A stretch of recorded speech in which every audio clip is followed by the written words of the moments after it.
ഇതിൻ്റെ ഉള്ളിലേക്ക് ഒരുത്തനും ഇങ്ങനെ കയറി പോയിട്ടുണ്ട് ഇപ്പോൾ. അതായത് ഇവിടുത്തെ ഡ്രെയിനേജ് ക്ലീനിങ് എന്ന് പറഞ്ഞാൽ ഇപ്പോഴും മനുഷ്യന്മാർ തന്നെയാണ്.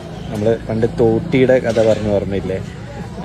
തോട്ടികൾ എന്ന് പറഞ്ഞത് നമ്മുടെ ഇപ്പോഴും തമിഴ്നാട്ടിൽ ഇപ്പോഴും തോട്ടികളുണ്ട്. അവർ കക്കൂസ് വാരി ചാക്കിലാക്കി കൊണ്ടുപോകുന്ന മനുഷ്യന്മാരുണ്ട്. അതുപോലെ തന്നെ ഇവിടെ വരുന്ന സമയത്ത് കാണുന്ന കാഴ്ചയാണ്. അതായത് കുറേ നേരം അയാൾ അതിൻ്റെ ഉള്ളിലേക്ക് പോയിട്ട്, കാരണം ഇതിൻ്റെ ആ ഒരു സ്മെല്ലില്ലേ, ആ ഒരു ചൂട്, ഇതിന് മിക്കുന്ന ഗ്യാസ് ഇല്ലേ, എന്താ ഈത്തേനോ ആ ഒരു ഇത് ഇവിടുന്ന് തന്നെ നമുക്ക് വല്ലാത്തൊരു സഫോക്കേഷൻ ഉണ്ടാക്കുന്നുണ്ട്.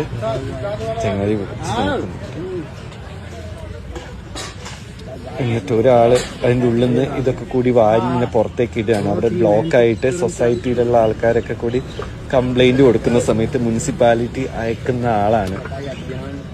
നമ്മൾ 3rd ലാർജസ്റ്റ് ഇക്കോണമി, ലോകത്തിലെ തന്നെ ഏറ്റവും വലിയ ഡിജിറ്റൽ ഇന്ത്യ അല്ലെങ്കിൽ ഇക്കോണമി എന്നൊക്കെ പറയുന്ന നമ്മുടെ രാജ്യത്ത് ഇപ്പോഴും ഇങ്ങനത്തെ മനുഷ്യന്മാരുണ്ട് എന്ന് പറയുന്ന സമയത്തെ ഇങ്ങനെ കുഴിയിൽ ഇറങ്ങിയിട്ട് ക്ലീൻ ചെയ്യുന്നതിനിടയിൽ ഈ 2026 വരെ 414 പേരാണ് മരിച്ചിട്ടുള്ളത് ശ്വാസം മുട്ടിയിട്ട്. ആൻഡ് ഈ ചെയ്യുന്ന വർക്കേഴ്സ് ഉണ്ടല്ലോ, ഇവരൊക്കെ ഒരു പ്രത്യേക കമ്മ്യൂണിറ്റിയിൽപ്പെട്ട ആൾക്കാരാണ്, ദളിത വിഭാഗത്തിൽപ്പെട്ടവരാണ്. ആൻഡ് എസ്പെഷ്യലി വാൽമീകി എന്ന് പറഞ്ഞിട്ടുള്ള ഒരു കാസ്റ്റിൽ വരുന്ന ആൾക്കാരാണ് ഇത് ചെയ്യുന്നത്. അവരുടെ കുട്ടികൾ അങ്ങനെ പരമ്പരയായിട്ട് ഇവർ ചെയ്യുന്നതാണ്. അതുകൊണ്ട് തന്നെ ഇത് അവരുടെ കുലത്തൊഴിലാണ്, അവർ ചെയ്യേണ്ടതാണെന്നുള്ളൊരു ബോധത്തിലാണ് ഞാൻ സംസാരിച്ചപ്പോൾ എനിക്ക് മനസ്സിലായത്.